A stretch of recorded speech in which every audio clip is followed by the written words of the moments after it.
Gabi na, wala naman kaming balak gumala. Bibili lang kami sa Alphamart, pero ito na nga, naging gabi ng Sanggyu. Eto nga't nag-quick stop muna kami sa tindahan. Si Mister, nagpa-load muna. Habang naghihintay nga, videohan ko si Hermione. Pero nakita ko, nagpapabuhat siya kay Mister. Kaya sabi ko, ako na lang muna, kasi busy pa si daddy niya. Hello, baby! Say hi, Hermione! O, sinong kamukha niya? Ako ba o si Mister? Comment your answer. Lakad na ulit, papuntang Alphamart. Gabi na, medyo malamig. Pero chill lang, dahil magkakasama naman kami. At safe naman dito sa lugar namin. Heto nga't papasok na kami sa Alphamart. Kunwari, mga hindi excited. Pero alam mo ba yung feeling? Na parang nagfa-family date kahit nasa mini grocery lang naman. Nangat tumakbo na si Mister, pati si Hermione. Aba, teka lang, may tinitignan na si Hermione. Mukhang nakakatakot naman yan, anak. Ano ba yung tinitingala mo dyan? Abay, Oreo? O siya, sige anak, basta isa lang. Ito naman si Mister, ikot ng ikot. Ano kayang hinahanap nito? Cheese whiz pala?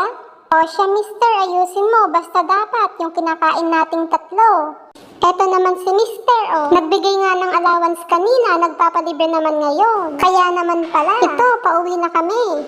Teka, sama ng tingin ni Mister Parang kinabahan ako dun Amoy palibre na naman. Wag naman sana. Sabi na nga be, sabi ko na. Yan na nga ba sinasabi ko, hindi ko siya matiis. Konting keme lang, G agad. Yan, nandito na ulit si Mister. Bumili siya ng chicken para kay Hermione. Hinihintay na niyang umini yung lutuan. Medyo naiinip na si Mister. Kaya naman sabi ko, pwede na yan. Okay, simulan na magluto.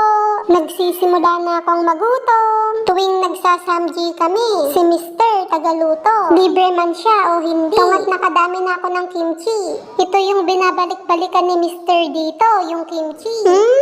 First bite. Lagyan ng cheese. Yum! Si Mister naman. Nice! Sarap na sarap si Mister. Mas feel niya yung samji ngayon. Dahil libre. Basta ako mag-e-enjoy na lang din. Oo, ganito lang ang role ko dito. Kain lang ng kain. Sa tuwing magsasamji, kung sino daw ang nagluluto, siya daw ang mas nagmamahal. Parang totoo. Medyo naniniwala ako. Dahil oo, mahal ko si Mister. Pero, mas mahal niya ako. Oh, sino nang kamukha ng baby ko? Si Mister ba? O ako? Nag-e-enjoy naman si Hermione. Sa minatamis na sagi. Oo, chicken lang si Hermione. Hindi siya mapag-samji. Back to you, Mister. Ito na yung last batch ng samji. Solve na kami. Ayan, bumibili na si Mister ng ice cream para kay baby.